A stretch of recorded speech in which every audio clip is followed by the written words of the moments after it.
What's up, guys? Welcome back to Between the Pylons. I'm John Camacho. Thank you so much for watching. And guys, today we are doing the second episode of the Prop Bet Show for week 2 of the NFL season. Last week, a little bit hit and miss, not gonna lie. I always say week 2 is the hardest week for gambling just because you have the least amount of data to go on, but you're still kind of locked into what you saw last week, especially if you pay attention and watch like I do. It's hard for you not to get recency bias a little bit, and it's hard for you not to remember, you know, what just happened versus what you expect to happen season long. And you know, a lot of times you just don't know where it lies, and there's always kind of a middle ground. So week 2 gonna be tough. Last week struggled a little bit. I ended up even for all my bets, which, you know, if you're doing prop bets and you're even, you probably lost a little bit, which is unfortunate. I was up because I had a couple parlays that I hit on, so I'm happy, but overall I'm pretty disappointed with my record. Let's get into that right now, and then we'll get into this next week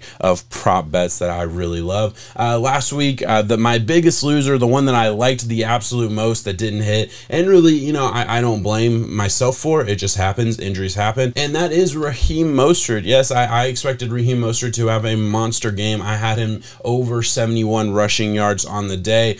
He got 20 on his first 2 attempts. He just only gets 2 attempts for the year, apparently, because he is out for the season. He got hurt, but if Raheem Mostert was in that game, I'm fairly confident would have hit.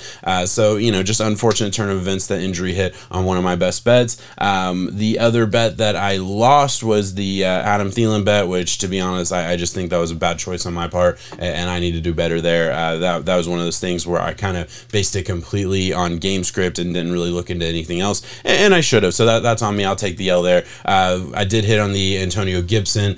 Be honest, Antonio Gibson was a player I hit on a lot last year, and you'll probably hear his name a lot in this show until Vegas catches up to it, because I feel fairly confident in the Antonio Gibson parlays and props, and I do it fairly consistently. Lucky for you guys at home, Washington plays Thursday night. I really try to avoid the Thursday night game on this show because it comes out on Thursday, and I don't feel like there's a lot of time for people to actually digest. I want to give some people a chance to at least see the show and see my thoughts here. Let's get right into it with some of my best bets of this week. So for the first best bet that I want to talk about, it is a running back, and it is not even the #1 running back on the team. I have a couple bets like that this week, which I do think there's a lot of value with, like getting some of those lower tier players that you expect to perform well. And one of my favorite things to do is to find a combination of game script positive and really good matchup, and that's what I think we found here with Kareem Hunt over 41 rushing yards. He plays the Texans this week, all right? The Texans gave up the 2nd most fantasy points to running backs last year, and yeah, I think this is going to be a case of the Texans obviously are coming off a pretty good win against Jacksonville, but now they face one of the better teams in the AFC in the Browns, and I think this is going to be a tough matchup. That leads me right into, yeah, game script. Very game script positive game. I do expect the Browns to be running the ball a lot, and I know that Kareem Hunt is not the #1 running back. He's not the best running back on that team. That is very clearly Nick Chubb, who is an absolute beast. There's no doubt about that. But when you look at the usage, snap share specifically, Kareem Hunt has 47% of the snap share. Now, part of that is because he is the better pass catching back. I do understand that, and he played a shootout in week 1 against the Chiefs, so there's certainly something to be said there. He did only get 6 rushing attempts last week, but he was able to turn that into 33 yards, average like 5.5 yards per carry. I expect him to have 10, 11 carries in this game. I expect it to be, you know, Nick Chubb with 15,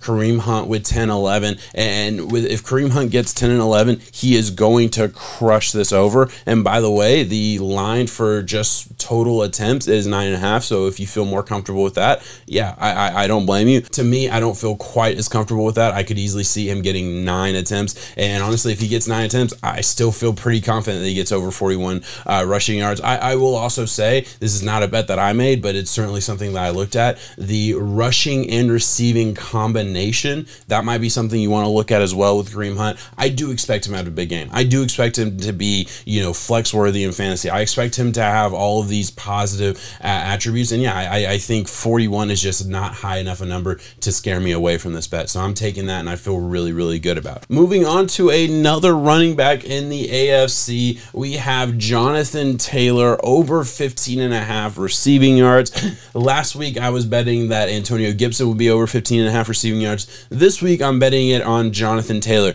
Now, Jonathan Taylor and Nyheim Hines combined for over 42% of the target share last week. Jonathan Taylor had 20% of the target share in week 1 against the Seattle Seahawks. Listen, I understand.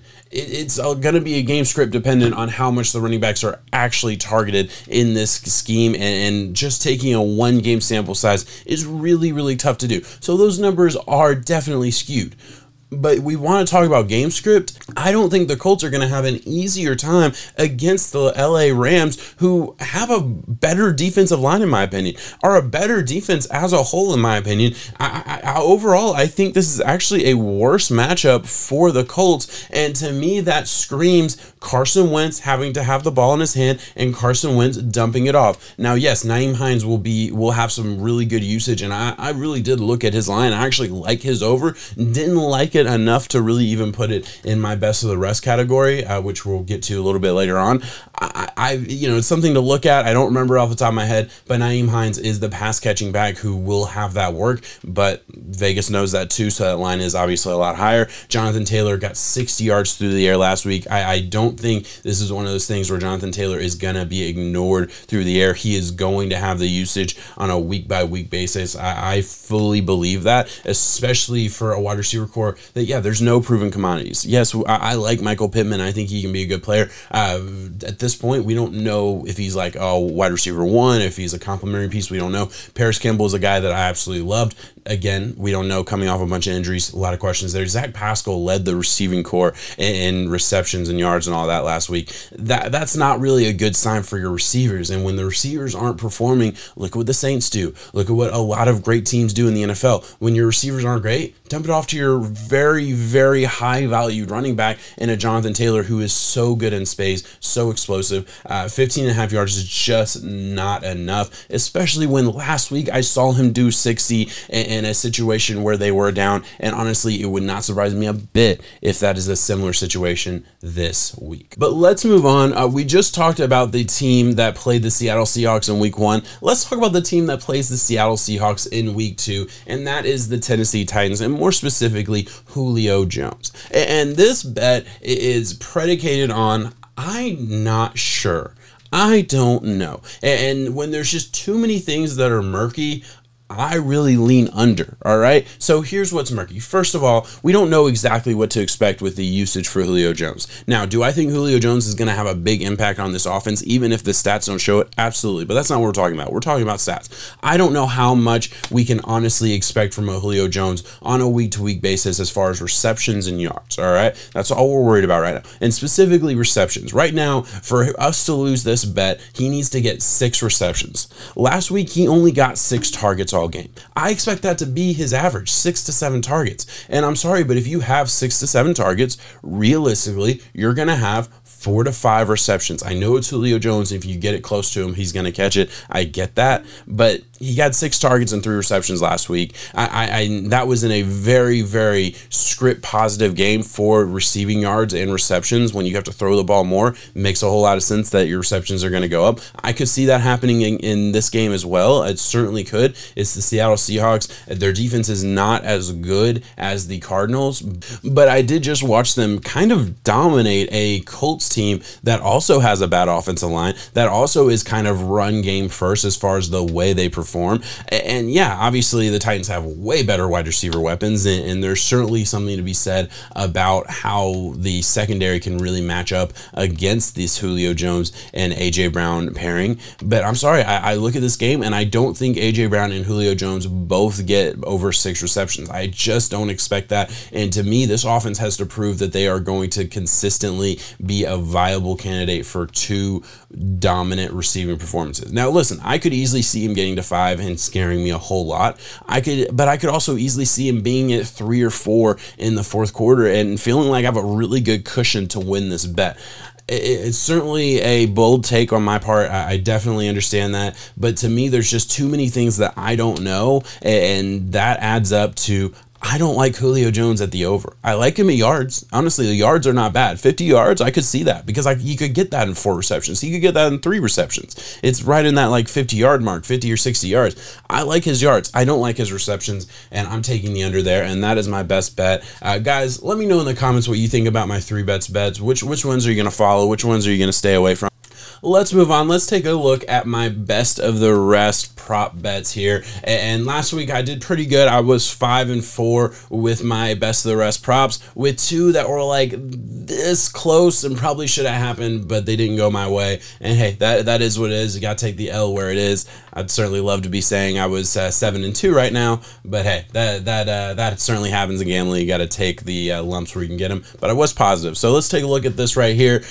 Just as an overview, I'm not going to like go in depth on any particular bet. So first of all, Deontay Johnson under 6.5 reception. This is just a rest to the mean type of bet. He had 30% of the target share last week, which is awesome. Week 1 against the Bills. I expect that to fluctuate. I expect Juju Smith-Schuster to get in there. I expect Chase Claypool to get in there a whole lot as well. So I just don't think that he's going to consistently get that type of target share. So at 6.5, yeah, I'm basically betting that he doesn't get 7 receptions, meaning 4 or 5, and you still have a cushion. I could absolutely see myself in the fourth quarter with maybe 1 drive left in the game, and he's at 4 or 5 receptions and feeling good about that. Obviously, game script will decide how good I feel about that, but that feels like a pretty good bet. I feel like I'm on the right side of the odds there. Najee Harris under 76.5 rushing yards. To me, that is just a you got to prove it to me week 2 kind of thing. Week 1 kind of struggled against a Bills defensive line that I did not go into the year thinking was going to be really strong against the run. Obviously, things change year to year, and maybe they're really good this year against the run. I didn't come into the season expecting that. So with Najee Harris not really being able to get over, I don't know what his final total was, but I know he didn't get over 50 because I lost that bet. Yeah, I don't think 75 is the line that I would set it. It doesn't matter who they're playing. I'm just taking the under there just as a you got to prove it to me kind of bet. Again, that's just a gut feeling. Both of those just feel like kind of gut feelings on my expectation for how the Steelers play. Tom Brady, hey, this might become a staple depending on how the odds look, because I try not to get like crazy odds that are like, too far inside and you're just kind of taking easy bets that like the odds makers say is a really, really safe bet. But Tom Brady minus 120, that's close enough to even where I'm like, yeah, he's not going to throw an interception. That's 0.5 interceptions. Basically, he doesn't throw an interception for the game. I'll bet that every week if you keep it at minus 120. I will, and I don't know how long it'll stay there. I would expect the odds makers to kind of shoot that up and dissuade people from making that bet, but that is an easy bet in my book. That is an easy, parlay option for me. Tom Brady under, and then maybe take a, Jamar Chase over, which I really like at 56.5. To me, he proved he was the guy, and I certainly think he can hit that over there. I like Julio Jones over 33.5 rushing yards. Yes, he's the RB2 on the Saints, but he has a good matchup, and I do really like his explosiveness that I saw last week. I did think he was explosive. That was one of my notes watching the game itself, and obviously played the Packers last week, who looked abysmal, so maybe that's a little bit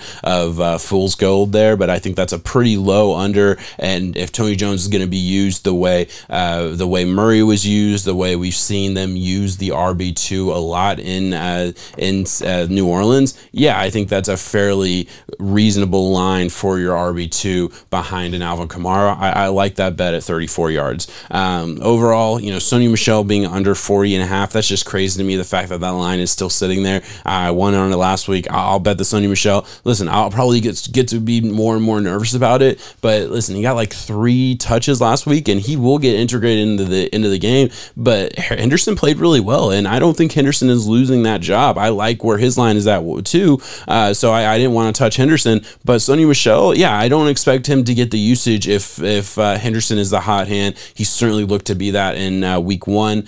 Now he gets to go play a Titans defense. I think Henderson's going to have kind of a big week. Didn't love his line enough to put him on my best of the rest, but I like it enough to say Sony Michel will not hit that. And then Damian Harris, yeah, 73.5 is a lot of yards for Damian Harris, but man, I expect him to get 16 to 18 attempts. He's playing the Jets, so it's a very, very game script positive type of game. I expect this to be one of those games for Damien Harris. He looked like the RB1 last week, and the only fear with that bet is he did fumble the game away last week. So does he get punished? Yeah, it's possible. And listen, I'm betting against him being punished by Bill, really because Ramondre Stevenson fumbled in that same game. Granted, it was early on. It didn't cost the Patriots as much as the Damien Harris fumble did, which happened, late in the fourth quarter, and they were driving. They were gonna win that game probably. They were there was 3 or 4 minutes left. They're in the red zone. Damien Harris fumbles. Dolphins get the ball, and we're able to run out the clock with it. So yeah, listen, I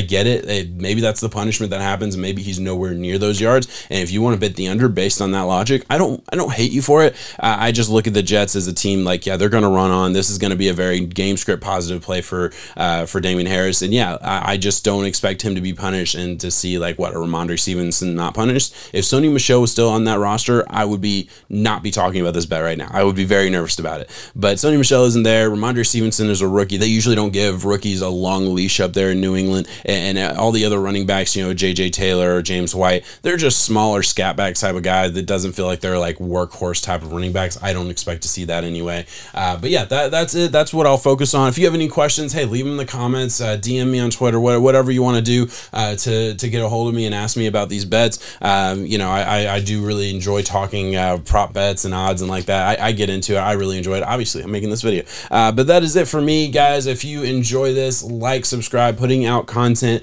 weekly, guys. All right, I'm trying to put out a video every single week after the games just to talk about something in the football world. On Sundays, we put out the podcast on Wednesday. We put out the power ranking on Wednesday, and then obviously this show comes out every Thursday. So like and subscribe for a ton of football content every single week. Thank you so much for watching.